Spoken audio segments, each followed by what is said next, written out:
Alright, finally got that BO4 stuff out of the way the other day, so now I can finally get to my Borderlands 2 stuff. Wanted to make this video the other day, but then this Borderlands... Wait, hold on. Hellfire, did you see Borderlands 4 got delayed? Delayed?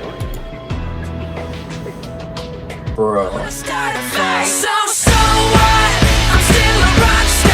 Alright, well, instead of talking about Borderlands 2 issues that no one else has discussed, and I've already finished that video by the way, we're instead back to talk about some more Borderlands 4 news, as just yesterday, by the time you're seeing this, Take-Two had their yearly earnings call, which resulted in a huge drop of information on the upcoming sequel in the Borderlands franchise. And unfortunately, or fortunately, depending on how you want to look at it, Borderlands 4 got delayed. Alright, let's go ahead and just get right into it. As I said, the earnings call was yesterday, and we actually ended up getting a lot of information on what's going on with Borderlands 4. So I went ahead and condensed the 20-page report down to just the information about BO4, as let's be honest, that's all we really care about. Looking ahead, this calendar year is shaping up to be one of the strongest years ever for Take-Two, as Sid Meier's Civilization 7 launched in early access today with the official launch on February 11th. And we also plan to release Mafia: The Old Country in the summer, Grand Theft Auto 6 in the fall, and Borderlands 4 before the year end. Let's put a bookmark in that. We'll get back to that in just a second. And now I'm just going to move on to the second paragraph. We are exceedingly optimistic about the commercial potential of our titles and believe that they will have a transformative effect on our business and our industry over the long term as we execute on our mission to create our industry's most innovative and engaging entertainment experiences. We remain highly confident that we will achieve sequential increases in and record levels of net bookings in fiscal 2026 and 2027. Alright, so I know that was a mouthful and a whole lot of blah blah blah, and I just tried to read through it as fast as I could, but obviously the important bit was what my friend Gaz actually told me about, and I showed that off in the little intro there. Obviously, that wasn't exactly how it went out. It was part of the skit, but you get the point. Regardless, shout out to Gaz for being the first person to make me aware, but the reason this is important is on top of this, we also got the schedule for the releases on these games, and where we also got to see the release window for GTA 6, that being the suspected fall of 2025. Kind of like most of us figured, and under it, we saw Borderlands 4, meaning that it will be coming out afterwards, as you can't just flub something like that on your goddamn earnings report, which is wild because as the year was going on, it was shaping up like June or August would be more likely, but now seeing it ahead of GTA, that would indicate a delay has taken place. We already knew from a report late last year that they were not planning on releasing it near GTA, as it just wouldn't make any sense to do so no surprise there, but as a lot of us were expecting BL4 a lot sooner, considering that they have given us a teaser trailer already, a first look, and did an entire panel about the game, and the last trailer already revealed quite a bit of stuff, including the Vault Hunter / playable characters, a tiny amount of gameplay, and a few mechanics like a grappling hook, flying vehicles, and so on. But now it looks like there has indeed been a massive change at Gearbox in regards to when they want to release this game, some even theorizing that it will come out in 2026. While I personally still see it coming out this year, it's more than likely going to be a December game at this point, which infamously is a good time to release AAA titles, as of course it's the holidays and it's a good time to go ahead and force parents to buy some video games for their spoiled brats of kids. But in all seriousness, I do see it as a good thing that it's coming out after GTA, because the casuals of GTA will potentially be a little bit bored by the time BO4 releases. As you know, the attention spans of modern gamers and consumers with media in general is at an all-time low. So you give them a couple months, maybe they will want to actually give Borderlands 4 a chance. And the reason I say this is any gamers that want to try out both will obviously get the time to do so. And also, BL4 coming out before GTA would have definitely led to a big player bleed out, as it's likely to be the biggest game of the entire year. What this also confirms is Gearbox jumped the gun on revealing all of this shit because they wanted to swipe the bad press of the Borderlands movie directly under the rug. I'm Tina, the special one. This is the second key. Why don't you already have it? Because the mine is in caustic caverns. Me too. There are crystals in this cavern.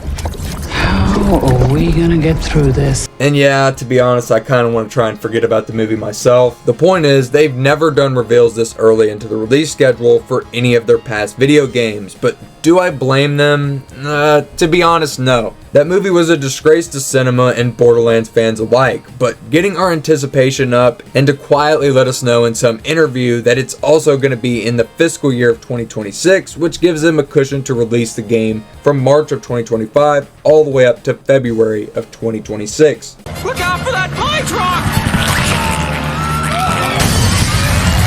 So clearly, they've went ahead and used that cushion and to hopefully make this game as great as it can be, but I'd be lying if I said it didn't leave a sour taste in my mouth when I hear that it's not coming out as soon as they initially let on. So yeah, just to keep it a buck, fuck you, Gearbox. I want to change your mind. Are you serious?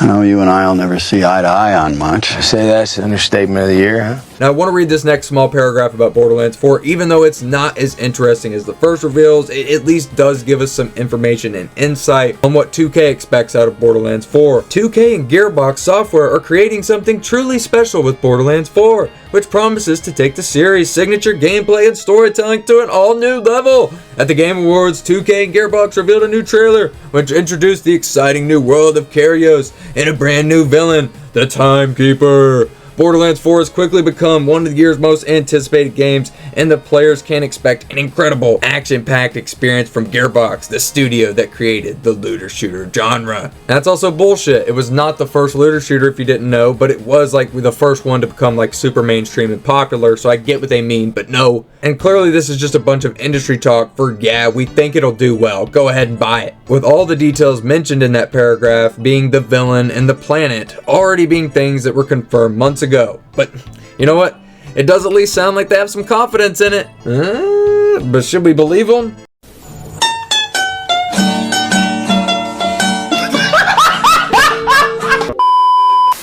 To be real, no, because if you do not like the way that it looks, then you obviously should wait until someone that you trust reviews the games, or the non-paid reviews come out at the very least. But whatever the case may be, if you do want to go forward with pre-ordering as well, and purchasing on day one, by all means, then go for it. But if you want to take anything out of today's video, let it be what I'm about to say right now. If you want to buy the game, go for it. If you don't, okay, then wait. See what the reviews say, then maybe make your decision from there. But do not let these companies dictate your purchase just because of what they say. The one thing they really want is your money in their pocket. And the moment that you admit that they have you hook, line, and sinker, you've already let them know that they've won. So take that as you will. Just know that I will be getting the game, no matter how shit it looks or if it starts to look up from here and it actually is looking like a great game. I will try my best to keep the hopes alive for the project in the form of keeping the community updated and trying to stay as optimistic as possible. But like I said, I do not see this delay as an inherently bad thing. It's more of the way it was handled that's annoying to me, and that's why I kind of sound frustrated. There's one more thing that I want to mention, and it was on the first page of the earnings call, and even though it's one thing that most people would skip over, I find it important to mention it for the reason that it holds the context that these announcements can change, and they, quote, have no obligation to update these forward-looking statements. And the reason why I sounded so goofy while saying it is because I don't even know how I could say that with a straight face. That wording is so weird and stupid. Well, let's just go ahead and read the whole thing. Good afternoon. Thank you. Yeah, no, I'm not going to read this first paragraph, dude. It's literally just a fucking introduction to the thing. Let's just go ahead and move to the second one. Before we begin, I'd like to remind everyone that statements made during this call are not historical facts and are considered forward-looking statements under federal law securities. Pause. What the fuck does forward-looking statements mean? It's a prediction or a projection about the future that is based on assumption and may involve risk and uncertainty. Okay, fair enough. Moving on. These forward-looking statements are based on the beliefs of our management as well as assumptions made by and information currently available to us. We have no obligation to update these forward-looking statements. Actual operating results may vary significantly from these forward-looking statements based on a variety of factors. These important factors are described in our filings with the SEC. So basically what they're saying in the simplest terms is if it doesn't have a date on it, then it's not set in stone quite yet, which again just points further to the confirmation of this delay that we just now saw. While they obviously used a lot of big terminology like, you know, the forward-looking statements, they said it about 6 fucking times, it's quite clear that no one can say for sure when BL4 is coming out. But what we do know is that it will be after GTA 6, so sometime after fall of 2025. So obviously it's no longer coming out this summer, but I'm going to keep my fingers crossed and not really expect much at the same time. But what do you guys think of this news? Do you see it as a good thing that it's being delayed till after GTA 6? Or do you think it's a bad thing? I personally think it is a good thing, but I just pray that maybe it's because they're taking in some community feedback, but yeah, buddy, I don't think they give a damn about our feedback, but hey, I'm here to give it anyways, and I love you all to death, including my channel members. But you know what? I also want to say that if you want to become a Borderlands fan, it's only $4.99. It really does help out us smaller channels, but shout out to you guys who already have: Big LMAO RPG, Tony Owen, Slayer75, Day, and the goated man and the catchiest username that I've seen in a while, Krampitalism. Appreciate you guys, and I hope you're keeping warm out there. Oh, and just one more thing, just to reiterate, fuck you, Gearbox.